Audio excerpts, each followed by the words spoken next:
कालिके भक्ति चैनल में आपका स्वागत है। केदारनाथ मंदिर का निर्माण किसने कराया? जनश्रुतियों के अनुसार भिन्नता पाई जाती है।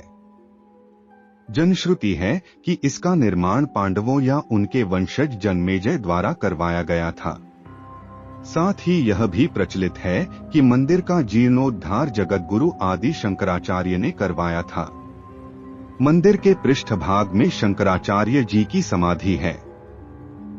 राहुल सांकृत्यायन द्वारा इस मंदिर का निर्माण काल 10वीं व 12वीं शताब्दी के मध्य बताया गया है। आइए अब इसे विस्तार से समझते हैं।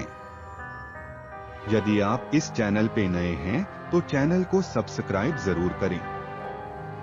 केदारनाथ धाम 2013 में आई प्राकृतिक आपदा के बाद से सैलानियों के बीच अत्यधिक प्रसिद्ध हो चुका है। हालांकि धार्मिक रूप से इसकी मान्यता पहले जैसी ही है। ऐसा इसलिए क्योंकि केदारनाथ 12 ज्योतिर्लिंगों में एक ज्योतिर्लिंग, पंच केदार में एक केदार एवं उत्तराखंड के 4 छोटे धामों में से एक धाम है। कुरुक्षेत्र की भूमि पर 18 दिनों तक लड़े गए महाभारत के भीषण युद्ध के बारे में भला कौन नहीं जानता। इस युद्ध में सभी रिश्तों की बलि चढ़ गई थी, फिर चाहे वह गुरु शिष्य का रिश्ता हो या भाई भाई का या चाचा भतीजे का। 18 दिनों तक निरंतर कुरुक्षेत्र की भूमि कौरव व पांडवों की सेना के रक्त से लाल हो गई थी। महाभारत का युद्ध समाप्त होने के पश्चात विजय तो अवश्य ही पांडवों की हुई थी, लेकिन तब तक बहुत देर हो चुकी थी क्योंकि उन्होंने भी बहुत कुछ खो दिया था। युद्ध समाप्ति के कुछ समय बाद जब सभी पांडव भगवान श्री कृष्ण के साथ बैठकर युद्ध के परिणामों व प्रभावों के बारे में चर्चा कर रहे थे, तब श्री कृष्ण ने उन्हें पश्चाताप करने को कहा। श्री कृष्ण के अनुसार पांडवों के ऊपर ब्रह्महत्या, गोत्र हत्या, कुल हत्या, गुरु हत्या इत्यादि कई पाप चढ़ चुके थे। इसके लिए उनका प्रायश्चित करना आवश्यक था। पांडवों ने इसका उपाय पूछा तो श्री कृष्ण ने बताया कि उन्हें इन पापों से मुक्ति केवल भगवान भोलेनाथ ही दे सकते हैं। इसके पश्चात सभी पांडव भगवान श्री कृष्ण की आज्ञा से भगवान शिव से मिलने काशी नगरी की ओर चले गए।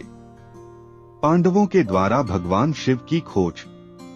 श्री कृष्ण के आदेशानुसार सभी पांडव भगवान शिव की नगरी काशी, बनारस या वाराणसी पहुँचे। हालांकि भगवान शिव को पांडवों के उनसे मिलने आने की सूचना पहले ही मिल चुकी थी, लेकिन वे उनसे मिलना नहीं चाहते थे। भगवान शिव पांडवों के द्वारा किए गए ब्रह्महत्या व गोत्रहत्या के पाप से अत्यधिक क्रोधित थे, इसलिए वे पांडवों से बिना मिले ही वहां से चले गए। पांडवों ने काशी नगरी में भगवान शिव को हर जगह ढूंढा, लेकिन वे उन्हें नहीं मिले। इसके बाद सभी पांडव हिमालय के पहाड़ों पर बसे उत्तराखंड के गढ़वाल क्षेत्र में चले गए। भगवान शिव भी पांडवों से छुपकर यहीं आए थे। जब भगवान शिव ने पांडवों को अपने पीछे पीछे गढ़वाल क्षेत्र की ओर बढ़ते हुए देखा तो उन्होंने इसका एक उपाय निकाला। वहां पहाड़ों के बीच कई पशु घास के मैदान में चर रहे थे।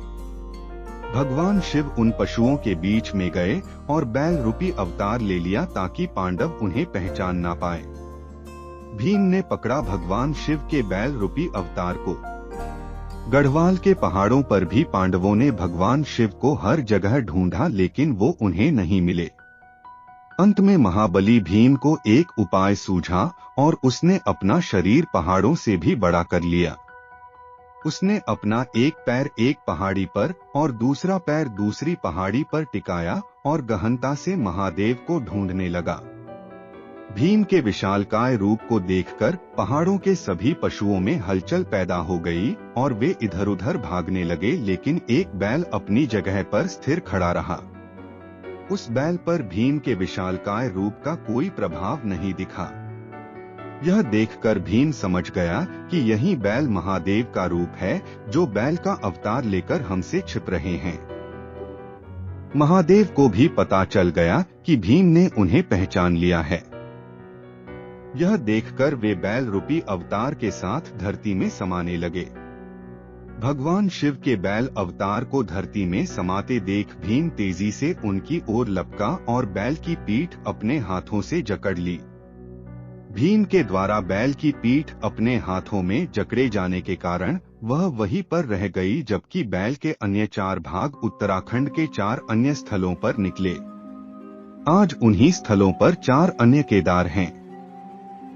इनमें भगवान शिव के बैल रूपी अवतार का मुख रुद्रनाथ में, भुजाएं तुंगनाथ में, नाभि मदमहेश्वर में व जटाएं कल्पेश्वर में प्रकट हुई थी।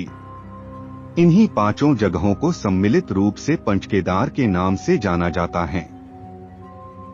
केदारनाथ मंदिर किसने बनवाया?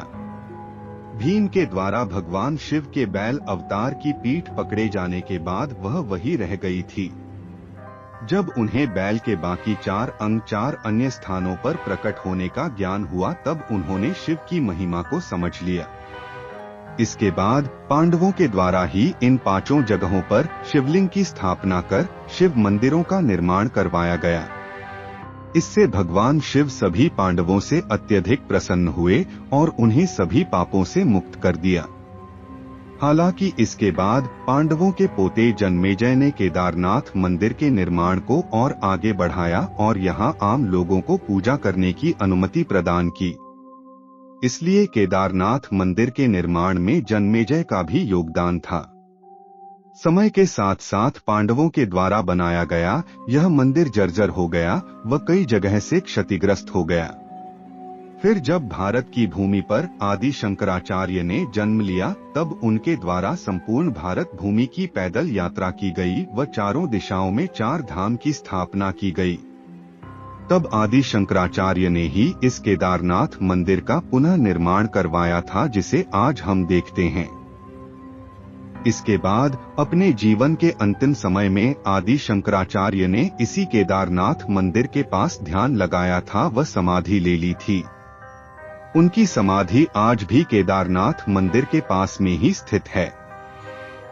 फिर 10वीं से 13वीं शताब्दी के बीच कई भारतीय राजाओं ने मंदिर का जीर्णोद्धार करवाया था। हालांकि 2013 में आई भीषण प्राकृतिक आपदा के बाद केदारनाथ मंदिर के आसपास के ढांचे को बहुत क्षति पहुंची थी। इस प्राकृतिक आपदा में आदि शंकराचार्य की समाधि भी बह गई थी। इसके बाद भारत व उत्तराखंड की सरकारों के द्वारा केदारनाथ धाम, आदि शंकराचार्य की समाधि व उसके आसपास के स्थलों को पुनः ठीक करवाकर उसे नवीन रूप दिया गया।